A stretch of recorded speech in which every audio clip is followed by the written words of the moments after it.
Hey guys, it's Viba. So first I'd just like to apologise for not uploading that regularly over the past few weeks, or months actually, because I've just been extremely busy and haven't had time to film videos, and even if I have filmed videos, I haven't had the time to edit them and then upload them. So yeah, I'm getting a bit out of touch, so I need to keep doing this regularly or else it won't go very well. So yeah, I've just been busy with university applications, college, and then earlier this month I went to the Mockingjay premiere, which was, oh my god, that's something for another video though, I think. But today I'm going to be reviewing Carry On by Rainbow Rowell, which was my favourite book that I read in October. You can see which books I read in October. I'll put a link down below for my October wrap-up. So yes, this book was sent to me by my very, very close friend Louise, who was part of the promotion team for Carry On, and so she got the chance for the publishers to send Carry On to her, so she got a free copy, and then to her friends, so she chose me. So yeah, thanks Louise. This is the story of Simon Snow, who is the chosen one. So when I read the blurb of this, I was a bit skeptical to begin with because it sounded quite a lot like Harry Potter. There were quite a lot of parallels, but I think that was one of the things that made it really good because it made it quite relatable and something that I was familiar with. Some of the parallels to Harry Potter are that you have a magical school in Harry Potter, Hogwarts, and in Carry On the magical school is called Watford. Then you have an extremely powerful headmaster, Dumbledore, in Harry Potter, and then you have the mage in Carry On. And then you have the chosen one, who is Harry Potter in Harry Potter, and Simon Snow in Carry On. So quite a few parallels, and then there's obviously the major dark evil force that needs to be defeated. Carry On follows the story of Simon Snow in his final year at Watford, which is the magical school, and like Harry Potter, he has no family, so he stays at foster homes during the summer, moves from foster home to foster home, and just is waiting to get back to his school. Now, when he does return to his school, his roommate Baz, who he's shared a room with for the past 7 years, doesn't show up for the first 3 months, and Simon, even though he doesn't want to be, starts getting worried and looks for him everywhere. He'll turn a corner and expect Baz to just jump out at him because they're basically sworn enemies, kind of, I guess, like Draco Malfoy and Harry Potter. So yeah, they're not supposed to get along really, but Simon finds himself missing Baz and missing the sort of disputes and little arguments that they used to have. Baz is a vampire. His mum used to be the headmistress of the school and was killed by vampires, and Baz was turned into a vampire himself. Now, Simon's girlfriend, Agatha, is also looking for Baz, but she has a completely different reason. At the end of the last year, she started feeling drawn towards Baz, and something happened between them at the end of the year, which Simon was witnessing, and things were a bit rocky with the two of them. Penelope, who is Simon's best friend, wants them to spend all of their time concentrating on coming up with a plan to defeat the insidious Humdrum, which kidnapped them at the end of last year. So the insidious Humdrum is basically the equivalent of Voldemort, but a lot more sinister, I would say, because it's unknown. They don't really know what this insidious Humdrum is. At the end of the last year, the insidious Humdrum presents itself as Simon, but a younger version of Simon. Now, while reading the parts about the insidious Humdrum, I had to reread it a couple of times because it was a little confusing, but as the story progresses, you get used to it and you finally understand who or what the insidious Humdrum is, and it's oh my god. Sort of giving up on finding Baz, Simon gets a visiting from Baz's dead mum, telling him to tell Baz to find her killer, and to do that he must go and visit Nicodemus, I don't know how to say it, but one of those two, I'm just going to call him Nico. Finally, after 3 months of no news, Baz returns and Simon lets him know about what his mum told him, and together they try to uncover the mystery, which is really quite shocking for people around them because they are enemies from the start and everyone knows that they just do not get along. So to see them working together, people get, especially Penny, Snow's best friend, gets a little bit suspicious and a bit worried as to why they're suddenly working together. And when they're working together, you find out that Baz has feelings for Simon, and it is so cute. I can't even begin to... Oh, I can't. even vocalise my thoughts at this because it's so cute, so insanely cute, and I just love that Rainbow Rowell rotates the narration, so each chapter, each bit is from a different character's point of view, so you really get to see what Baz is thinking, and oh, it's so cute.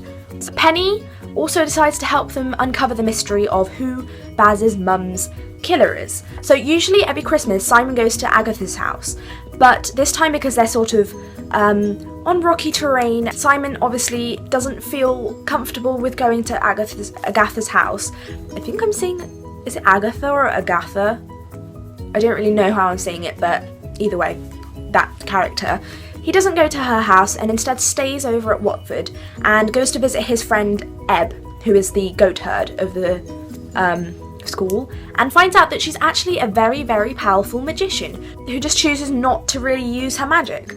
And while talking to her, he finds out that Nico is actually her brother who decided to join vampires just to become immortal.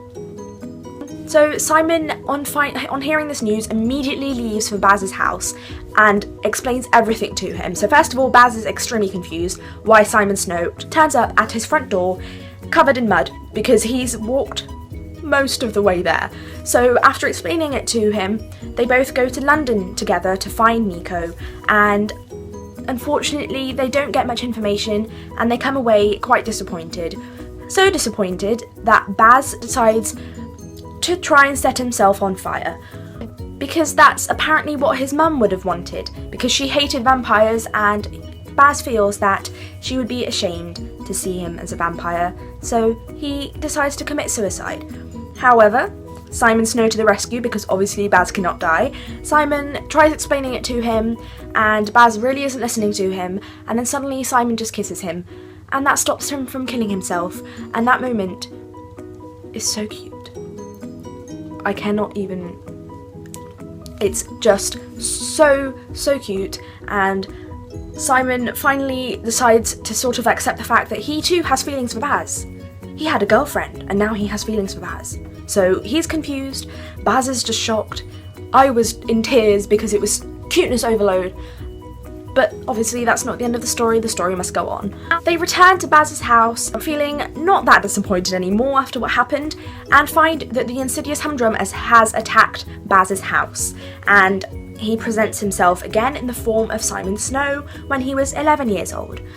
And they find that whenever the insidious humdrum attacks a place, you get a massive hole in the atmosphere that means that everything underneath it is void of magic, so magic cannot work inside this place that has a hole. Now they start uncovering more and more secrets that could potentially destroy everything. Now I don't want to say what this thing is that they find out because it would completely ruin the entire book, so I'm going to leave it there with the plot, and now just go into what I liked. I would say dislike, but there's nothing that I didn't like. So what I liked about this book, like I mentioned previously, Rainbow Rowell writes in alternating voices, and this I found was very effective because you find out exactly what each of the characters is thinking. In all of the main characters you do get quite an in-depth sort of thought process, and I found that to be really fun to read. Also, there's this quite mysterious character called Lucy who throughout the book is just sort of there in like little whispers, and then at the end you find out who she actually is, and it's heartbreaking. I think my favourite voice of the different narrators was Baz's, because I just love the evolution of him hating himself for loving Snow to learning to accept it. I found that transition to be very special and just so sweet, and I just love Baz so much. I loved all of the characters' voices actually, except for maybe Agatha's, because she just came across to be very selfish and self-centered and just quite irritating, but I think that was quite intentional, so if it was, then hats off to you, Rainbow Rowell, you pulled it off. Penny again was great because she was quite similar to Hermione Granger from Harry Potter in the way that she's super smart and is just a real support in Simon's life, just like Hermione is a massive support in Harry's life, and they're practically siblings, which again I just like in both series. Simon, his voice is just brilliant. It goes from being sarcastic at times, humorous, sad, depressed, angry, everything is just completely vocalised and is just so clear. I love it so much, and he has to go through so many problems. You feel so sorry for him. It's unreal. So the ending is sort of happy, I'd say, but it's also sad in a way. I don't really want to elaborate because that would be giving away too much, but if you have read this book, you'll know what I mean by sad but happy at the same time. Yeah, this book was so goddamn gripping. Like, seriously, I get really travel sick. I can't read in moving vehicles, but I was even reading this in the car because I just could not put it down. That is how much I wanted to finish this book because it was so good. And I found that when I was reading it, I didn't really get car sick that much. So maybe it's helped me with that too.